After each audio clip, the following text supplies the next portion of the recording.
लगाते हैं, लेकिन समर्थन मूल्य की जब बात आती है तो सरकार अपने वादे से मुकर जाती है। 3100 रुपए धान का समर्थन मूल्य देने की बात कही थी भारतीय जनता पार्टी ने अपने घोषणा पत्र में। मैं ये पूछना चाहती हूँ आपके माध्यम से माननीय अध्यक्ष महोदय जी कि क्या हुआ उस वादे का? 2700 रुपए गेहूं के समर्थन मूल्य की बात कही गई थी, क्या हुआ उस वादे का?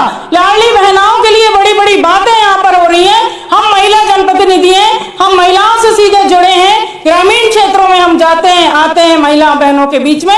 सारी बहनें माननीय मुख्यमंत्री जी के तरफ बड़ी आशा भरी निगाहों से देख रही हैं कि हमें 3000 रुपए लाडली बहना का कब मिलेगा प्रति महीना। उज्ज्वला गैस योजना की हम बात करें, 450 रुपए गैस सिलेंडर की बात कही गई थी। आज ना गैस सिलेंडर का पता है ना गैस चूल्हे का पता है। उसी तरह से हमारे जो सोयाबीन के उत्पादक किसान हैं वो भी अपने आप को ठगा सा महसूस कर रहे हैं माननीय अध्यक्ष महोदय, क्योंकि 6000 रुपए कुंटल उनको नहीं मिल रहा है। उसके साथ ही साथ मैं अपने क्षेत्र की कुछ समस्याएं बहुत कम समय में रखना चाहूंगी। माननीय अध्यक्ष महोदय, मैं आपका संरक्षण चाहूंगी। हमारे जिले में 6 हायर सेकेंडरी स्कूल ऐसे हैं जो भवन विहीन है। माननीय शिक्षा मंत्री जी मेरे बालाघाट जिले के प्रभारी मंत्री हैं, मैं चाहूंगी उनका ध्यान मेरे तरफ आकृष्ट हो, वो ध्यान से सुने मेरी बात को।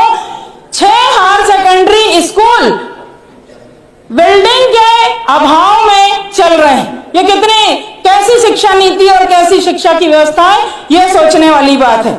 उसी तरह हमारे जो स्कूलों के जो जहां पे नहीं है, कुम्हारी, कंजई, टेकाड़ी, बघोली और मुरझड़ गांव, यहाँ पर बिल्डिंग नहीं है।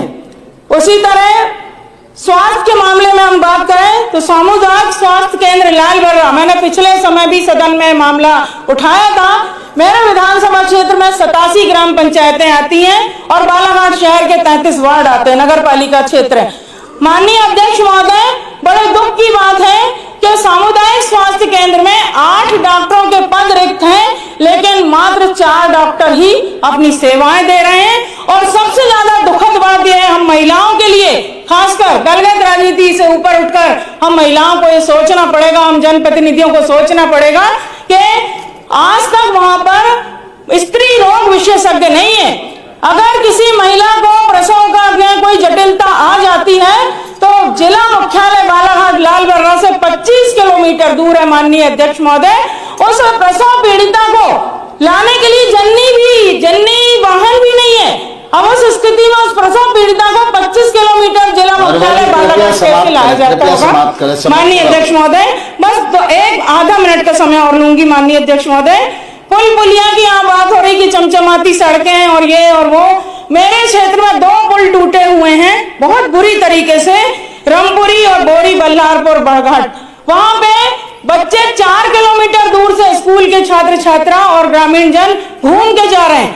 अनेकों बार संबंधित अधिकारियों का ध्यान आकृष्ट कराया, लेकिन वो सुनने को तैयार नहीं। पुल क्षतिग्रस्त हैं, उनके बनाने के लिए कोई भी कार्य नहीं किया गया। आदरणीय अध्यक्ष महोदय, आंगनबाड़ी केंद्रों में आंगनबाड़ी केंद्र 11 भवन विहीन है जो किराए के कमरों में चल रहे हैं। माननीय अध्यक्ष महोदय, सामुदायिक भवन में 45 ग्राम पंचायतों में सामुदायिक भवन नहीं है। ये बहुत सोचनीय विचार है, करना पड़ेगा हमको, बहुत गंभीर सवाल है। सिंचाई की, नहरों की बात कर रहे हैं, किसानों की बात कर रहे हैं, तो हमारे जिले में धान उत्पादन होता है, धान को पानी ज्यादा लगता है और हमारे यहाँ की नहरें इतनी क्षतिग्रस्त हैं। अंग्रेजों के शासनकाल में जो नहरें बनी थी उनके सुधार के लिए कोई काम नहीं हुआ। माननीय अध्यक्ष महोदय, सराटी जलाशय, माननीय अध्यक्ष महोदय, मैं 2 मिनट का आधा मिनट का समय चाहूंगी। सराटी जलाशय, बाथरी जलाशय, मुरुम नाला जलाशय, चावर पानी जलाशय, ये प्रमुख जलाशय हैं जो बहुत बुरी तरह से क्षतिग्रस्त है, लेकिन इनको बनाने में या इनके पुनर्निर्माण की कोई व्यवस्था नहीं हो रही। आदरणीय अध्यक्ष महोदय, विद्युत के 6 सब स्टेशन है, लेकिन पावर कम होने के कारण कम होता है। माननीय अध्यक्ष महोदय, 3 राजा जी जो बोलेंगे वो रिकॉर्ड, माननीय 3 वनग्राम है, चिकलावटी, सोनेवानी, नवेगांव, वहाँ आने जाने के लिए सड़क नहीं है।